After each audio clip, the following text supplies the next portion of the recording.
लेकिन मैं सीएम बनने के बाद मैंने पहला काम किया था, आईएम में हम पढ़ने गए थे। हाँ, सारा का सारा। हाँ, चालाव में। मुझे ब्लैक टी है। दूध वगैरह नहीं। तो हम गए थे आईएम में पढ़ने के लिए, तो वो हमने वहीं से शुरू किया था। फिर वो मुझे अवसर मिले, जब पहली बार फाइल आई तो मेरे यहाँ शायद पीके मिश्रा थे। पीके मिश्रा? हाँ, वो मेरे पहले प्रिंसिपल सेक्रेटरी थे। तो उनका शरीर ऐसा है चुटकू से कि मैं कभी इम्प्रेस नहीं हो सकता। बिल्कुल। लेकिन वो इतने सरलता से चीज़ों को ले जाते थे, वो आप करवा लेते थे। फर्स्ट टाइम मुझे लगा कि एक ब्यूरोक्रेट क्या लाइफ होता है, वो मुझे समझने का अवसर मिला उनसे। उन्होंने मुझे बताया कि आपको यहाँ साइन करना है। मैंने क्या किया, फाइल दी तो मैं देखने लगा। फाइल लाए, मैं देखने लगा। मैंने कहा भाई इतना फाइल मैं कब पढ़ पाऊंगा, और आप तो कहते हैं साइन करो। मैंने कहा मैं पढ़े बिना साइन कैसे कर सकता हूँ। तो उसने मुझे समझाया कि साहब ये मेन चीज़ें होती हैं, आप इस पर नज़र कीजिए। तो मैंने पढ़ा तो मुझे समझ नहीं आया। मैंने कहा मुझे ब्रीफ कीजिए क्या होता है, कैसे, मुझे समझाइए आप। और मुझे याद है जैसे एक छोटे बच्चे को सिखाते हैं, मुझे वो पीके मिश्रा ने सिखाया था। फिर मैंने अपना जेब से पेन निकाली, बोले साहब आपकी पेन नहीं चलेगी, लाल कलर से करना पड़ेगा। वो पेन ले गए थे, इस कलर से करना। तो मैंने पूछा ये कलर क्यों अलग मेरा, ये ग्रीन क्यों, ये ब्लू, सब मुझे समझाया कि इस लेवल का ऑफिसर इस कलर से साइन करता है। यानी मेरा इस प्रकार से मेरा शुरू हुआ। 3-4 दिन हुए होंगे और हमारे सीएस आए,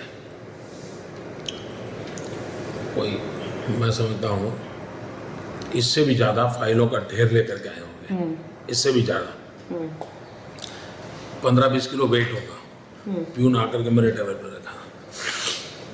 फिर वो सीएस हमारे बैठे, सीएस बैठे, चीफ सेक्रेटरी। Chief secretary. उन्होंने मुझे फाइल दी, साहब ये नर्मदा की फाइल है। ये मुझे भूल गए, नर्मदा तो मुझे याद है, बाकी 3 फाइलें थी।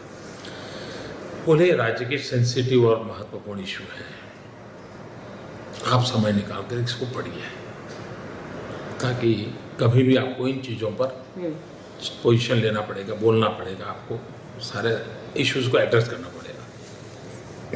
मैं ऐसे ही उसकी हाइट देख रहा था फाइल की 3-4 बार मैंने कहा भाई अब रखिए, लेकिन 2-4 दिन के बाद अपन मिलेंगे। मैं उन फाइलों को ऐसा भी नहीं किया। अच्छा, वहीं रही। मेरे मन से आवाज उठी कि ये मैं ऐसे कोई एकेडमिक स्टडी करके सरकार नहीं चला सकता। I can't do that. ये मेरे मन में से आवाज उठी। मेरे अफसरों जो 3 अफसर थे, मैंने कहा भाई ये मुझे सीएस साहब दे गए हैं, मैं तो इतना पढ़ नहीं पाऊंगा इतना। बट आई एम टोल्ड आपको बहुत पढ़ने की आदत है। कोई भी आपके सामने कागज लाता है, कोई कुछ, मैं बताता हूँ ना, उस समय की घटना बताता हूँ। मैंने कहा भाई ऐसे तो मैं कोई पढ़ नहीं पाऊंगा, पहले आप लोग मुझे इसका समझाइए, आखिर के ये मसाला है क्या, मुझे कहाँ से शुरू करना, क्या करना। मैं ऐसे ही कि कागज देखता जाऊंगा तो मेरे बस का रोग नहीं है। और फाइल नाम की चीज़ पढ़ना, ये तो मेरी बोरिंग भी प्रकृति में ही नहीं है। मैंने कभी जिंदगी में देखा नहीं, मैंने उसको छुआ नहीं, बिल्कुल नहीं छुआ। 3-4 दिन के बाद सीएस आए। मैंने कहा फाइल में मुख्य बातें क्या है, जरा मुझे बता दीजिएगा। तो उन्होंने मुझे बताया। मैंने कहा मेरे लिए इतना काफ़ी है, आप इसको ले जाइए। उसके बाद मुझे कभी भी इन विषयों का ब्रीफिंग नहीं लेना पड़ा है। आज 13 साल हो गए। क्यों? मेरा इतना ग्रास्पिंग था उस विषय को, मैं इतनी बारीकी से पकड़ लिया उनके डिस्क्रिप्शन से, जस्ट बिकॉज ऑफ दैट। इन चीज़ों का उनके मन पे इम्पैक्ट हुआ। फिर वो कभी मुझे कहते नहीं थे साहब इसको देख लीजिए। फिर But how do you know briefing accurate दी जा रही है आपको? ऐसा है कि मैं खुद सार्वजनिक जीवन में हूँ तो इश्यूज तो जानता हूँ। मैं खुद पब्लिक लाइफ में काम किया हूँ तो मुझे समस्याओं का तो समाधान मालूम है, कठिनाइयाँ तो मालूम है। उनका परसेप्शन क्या है, सरकार व्यू पॉइंट क्या होता है, मुझे जानना है। एंड मुझे गवर्नमेंट व्यू पॉइंट को कैरी करना है, क्योंकि I am a part of government now. उतना ही मुझे मिसिंग द लिंक जो होती है वो उतना पकड़ना था। वो उनको मालूम नहीं था कि मुझे क्या पकड़ना है। उनको तो लगता था कि सारा बंच देना है, मुझे ज़रूरत नहीं थी। मैं सिर्फ, और शायद मुझे आधा घंटा लगा होगा उन कामों को।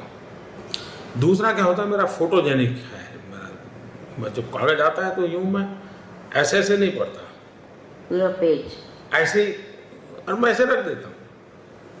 और बाय एंड लार्ज मैं कभी अभी तक तो गलत नहीं निकला हूँ, बाय एंड लार्ज मैं उसी से चला।